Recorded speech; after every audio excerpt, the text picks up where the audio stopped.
एक मोठी बातमी आहे राज्यातील हवामानासंदर्भातली। महाराष्ट्रात चक्रीवादळासारखी परिस्थिती निर्माण झाली आहे। कर्नाटक आणि गोवा किनारपट्टीजवळ अरबी समुद्रात कमी दाबाचं क्षेत्र तयार झालं असून पुढील 36 तासात हे अधिक तीव्र होण्याची शक्यता आहे।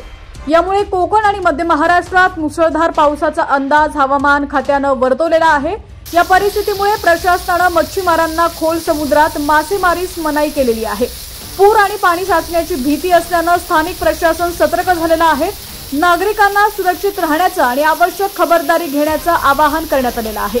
मुंबईसह संपूर्ण महाराष्ट्रात जोरदार पाऊस कोसळतो। याचं मुख्य कारण म्हणजे कर्नाटक आणि गोव्याच्या जवळ समुद्रात सायक्लॉनिक सर्क्युलेशनची स्थिती निर्माण झालेली आहे। यामुळे कमी दाबाचं क्षेत्र निर्माण झालंय।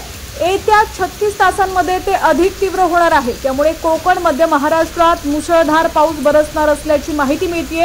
हे कमी दाबाचं क्षेत्र सायक्लॉनिक सर्क्युलेशनच्या स्थितीमुळे उत्तरेकडे तीव्र वेगाने सरकतंय।